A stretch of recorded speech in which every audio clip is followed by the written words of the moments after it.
Hello and welcome, dear students. We are continuing with our lesson Experiments by Louisa May Alcott, and the main idea is that I can identify the main idea in details and I can identify the character's perspective.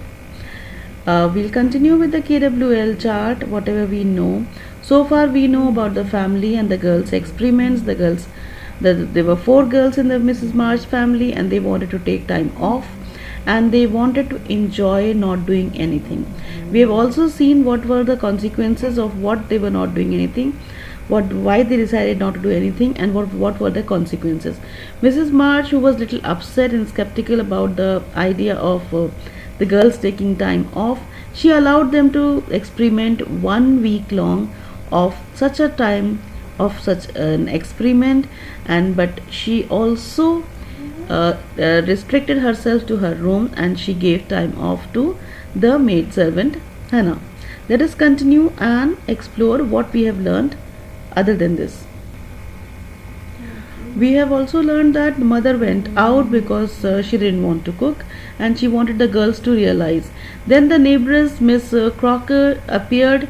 She was a single lady who used to live next doors, and she was a nosy person with inquisitive eyes who wanted to inquire everything from different people's family and go elsewhere and gossip about it. The girls were not very happy to receive her, but they had learned to respect an elderly person. Then we have learned the next how Joe's experiment turned out. A failed experiment turned out to be a funny dinner party. Everyone enjoyed the dinner. They laughed at Joe's experiment, and she too was very happy to enjoy everyone having a good laugh. And after that, they had the funeral. We had also learned that Meg forgot to feed her little canary, and that canary Pip died, and they had a little funeral in the backyard or in the lawn of their house. Let us begin our lesson from here onwards, and we will conclude what was the lesson that the girls learned from this particular experience. At the conclusion of the ceremonies, Beth retired to her room, overcome with emotion and laughter. But there was no place of repose, and the beds were not made. She found her grief much assuaged by beating up the pillows and putting things in order. Meg helped Joe clear away the remains of the feast, which took half the afternoon and left them so tired that they agreed to be contented with tea and toast for supper. Laurie took Amy to drive, which was a deed of charity, for the sour cream seemed to have had a bad effect upon her temper. Mrs. March came home to find the 3 older girls hard at work in the middle of the afternoon, and a glance at the closet gave her an idea of the success of one part of the experiment. That means that the girls had done something in her absence. Before the housewives got rest, several people called, and there was a scramble to get ready to see them.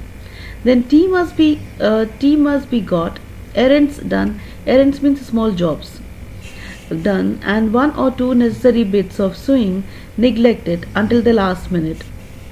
As twilight fell, dewy and still, one by one they gathered on the porch where the June roses were budding beautifully, and each groaned and sighed as she sat down, as if tired or troubled. "What a dreadful day this has been," began Joe, usually the first to speak. "It has seemed shorter than usual, but so uncomfortable," said Meg. "Not a bit like home," said Amy.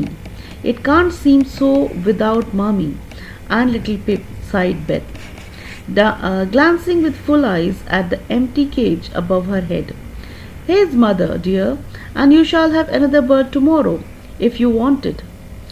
As she spoke, Mrs. March came home, took her place among them, looking at if her holiday had been much pleasanter than theirs. "Are you satisfied with your experiment, girls, or do you want another week of it?" she asked, as Beth nestled up her lesson and the rest turned towards her with brightening faces as flowers turned towards the sun. I don't, cried Joe decidedly. Nor I, echoed the others. You think then that it is better to have a few duties and live a little for others, do you?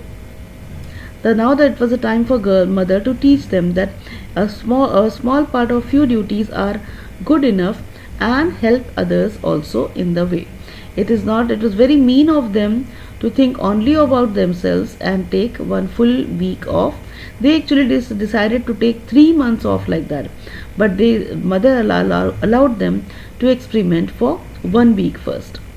Now, mother was asking them, "Don't you think it is all right to have a few duties and live little for others?" That means live the life in such a way to help others also. Lounging and larking doesn't pay, observed Joe, shaking her head. "I'm tired of it and mean to go to work at something right off. Suppose you learn plain cooking. That's a useful accomplishment with no woman should be without," said Mrs. Marsh. Now, the Mrs. Marsh was encouraging her daughters to learn some plain, ordinary cooking, if not very, very well versed kind of cooking, just ordinary, basic cooking. And the girls were quite convinced, yes, they should learn that. Laughing inaudibly at the recollection of Joe's dinner party. Yes, because Joe made certain experiments, so they were all laughing and recalling that experiment which the mother was talking about. Mother was actually talking about the girls, all the girls learning some basic cooking, but these girls were smiling and thinking of Joe's dinner party, where Joe has burned and destroyed everything, and all were laughing at her. For she had met Miss Crocker and heard her account of it, because mother met Mrs. Crocker and she heard what happened in her family after she had left. Because we know that Miss Crocker had the habit of collecting news from one family, one house, and going to another place and narrating all the gossips. "Mother, did you go away and let everything be just to see how we would get on?" cried Meg, who had had suspicions all day. Now Meg is asking, "Mother, did you do that purposely, that you went out and you left all the house to ourselves?" Mother said, "Yes, I wanted to see how the comfort of all depends on each doing her share faithfully." Now, without mother telling them, they all learned that they should divide the work and do it faithfully, because when mother came back, she saw the cupboard and she saw that yes, the girls have learned something in her absence on their own. "While Hannah and I did your work, you got on pretty well." That means in normal life, Hannah, the household keeper, and mother did everything for them, and the girls were very happy with that. "Though I don't think you were very happy or amiable." That means though mother thought that they were not very happy about that. "So I thought as a little lesson I would show you what happens when everyone thinks about herself." So the mother wanted to teach them that everyone tries being mean, then what happens to the life? Life comes to a standstill and things get destroyed. "Don't you feel that it is pleasanter to help one another, to have daily duties which make leisure sweet there when it comes, and to bear and forbear? That home may be comfortable and lovely to us all." "We do, mother, we do," cried the girls. Now at the end the girls understood that the house should be such that everyone should have small duties and take care of one another. It is just like leisure, that means free time kind of hobbies, which is sweet also and connects everyone and makes everyone's life comfortable. Now I request you to continue with the question answers from your textbook. One is that who was Mrs. Crocker, and why were the girls upset on seeing her? Secondly, how did Joe's failure turn to be a funny dinner party? Third is that what lesson did the girls learn towards the end of this story? I hope you enjoyed this story and you will also learn this as a lesson in your life. If you are new on the channel, kindly subscribe to the channel and hit the notification bell. I request the students to hit like so that this gets added up in their liked videos so that they can refer near test and examinations. And if you enjoyed, kindly share it with family and friends. Thank you very much and have a wonderful day.